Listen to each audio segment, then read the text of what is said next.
السلام عليكم ورحمة الله وبركاته. الحمد لله والصلاة والسلام على رسول الله أما بعد. அன்புள்ள சகோதர சகோதரிகளே, இந்த தெளிவு நிகழ்ச்சிக்கு வந்திருக்கின்ற இன்னும் ஒரு சந்தேகம், தொழுகையில் கலா இருக்கிறதா என்பது.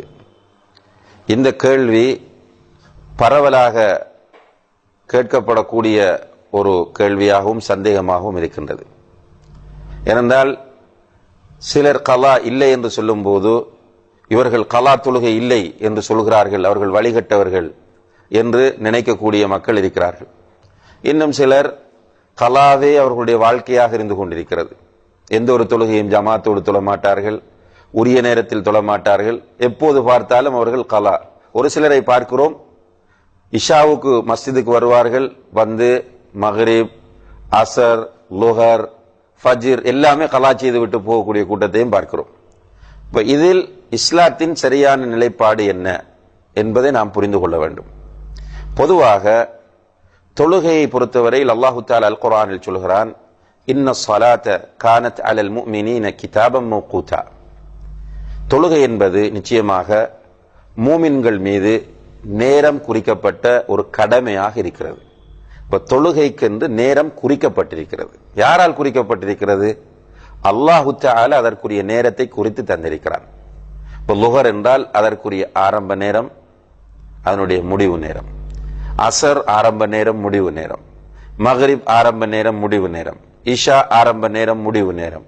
ஃபஜ்ர் ஆரம்ப நேரம், முடிவு நேரம் என்று அல்லாஹ்வினால், அல்லாஹ்வுடைய தூதரின் மூலம் இந்த நேரம் நமக்கு நிர்ணயித்து தரப்பட்டிருக்கிறது. நேரம் நிர்ணயித்து தரப்பட்டிருக்கும் போது அந்த நேரத்தில் நாம் அந்த தொழுகையை நிறைவேற்றி விட வேண்டும். அதிலும் குறிப்பாக முதல் நேரத்தில் தொழுவதுதான் சிறந்தது, அஃதலுல் அமால், அமல்களிலே மிக சிறந்தது என்று நபிகள் நாயகம் ஸல்லல்லாஹு அலைஹி வஸல்லம் அவர்கள் சொல்கிறார்கள். முதல் நேரத்திலும் ஆண்களை பொறுத்தவரையில் ஜமாத்தோடு தொழுவதுதான் சிறந்தது.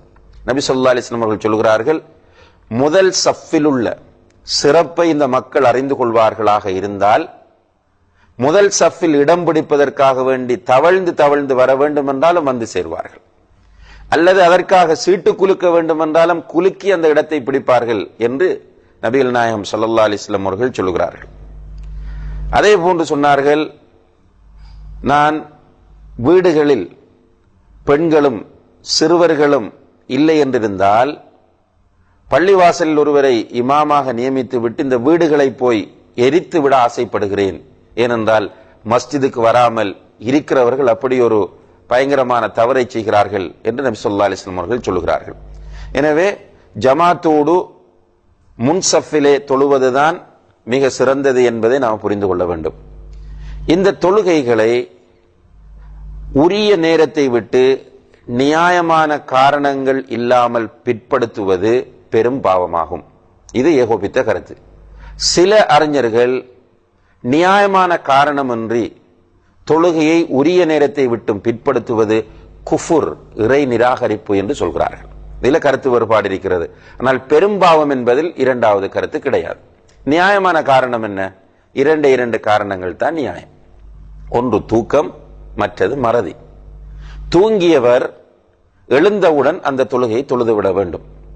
உதாரணமாக வளமையாக ஃபஜ்ர் தொழுகையை உரிய நேரத்தில் தொழக்கூடிய ஒருவர் பயண களைப்பினால் அல்லது வேலை பழுவினால் அசந்து தூங்கி விட்டார்.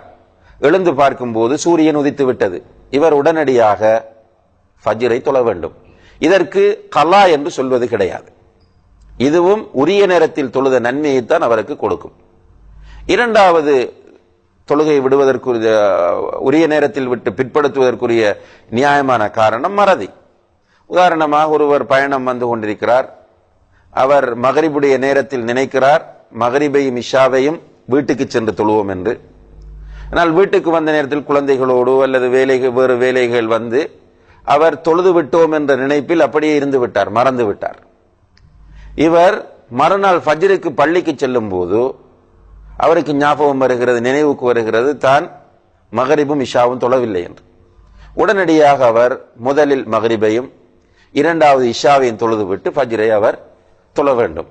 இது அவருக்கு கலாவாக அமையாது. இது இரண்டும் தான் தொழுகையை பிற்படுத்துவதற்கு இஸ்லாம் அனுமதித்த சந்தர்ப்பங்களாகும். இது அல்லாமல் ஒருவர் வேலை காரணம் காட்டி, அவருடைய ஜாபை காரணம் காட்டி, அல்லது நண்பர்கள் விருந்தினர்கள் வீட்டுக்கு வந்திருக்கிறார்கள் என்று சொல்லி, அல்லது ஏதாவது நிகழ்வுகளை காரணம் காட்டி தொழுகையை பிற்படுத்துகிறார் என்றால் இவர் பெரும்பாவத்தை செய்கிறார். இவர் பிறகு தொழ முடியுமா இல்லையா என்பதில் அறிஞர்கள் மத்தியிலே கருத்து வேறுபாடு இருக்கிறது. அசருடைய நேரம் தாண்டிய பிறகு அசர் தொழுகை கிடையாது என்று சில அறிஞர்கள் கூறி அவர் அந்த தொழுகையை மகரிபுடைய நேரத்தில் தொழவே முடியாது, தொழுதாலும் அல்லாஹ் ஏற்றுக்கொள்ள மாட்டான் என்று சொல்கிறார்கள். எனவே அன்புள்ள சகோதர சகோதரிகளே, இந்த தொழுகை விஷயத்தில் கலா ஒன்று இருக்கிறது என்ற ஒரு சலுகை தவறாக மக்கள் மத்தியிலே பிரச்சாரம் செய்யப்பட்டதனால் தான் மகரிபுடைய நேரத்தில் போய் நின்று லுஹரையும் அசரையும் தொழுகிறார்கள், அல்லது இஷாவுடைய நேரத்தில் போய் நின்று ஃபஜ்ர், லுஹர், அசர், மகரிப் எல்லாம் தொழக்கூடிய நிலையை நாம் பார்க்கிறோம். எனவே இது தொழுகையில் ஒரு பொடுபோக்கையும் அசம்பந்தமான நிலையும் உருவாக்கக்கூடியது. கல்லா தொழுகை என்று ஒன்று கிடையாது என்பதுதான் சரியான கருத்து. வல்லாஹு தஆலா அலம் வ ஆகிரு தஅவானா அனில் ஹம்துலில்லாஹி ரப்பில் ஆலமீன்.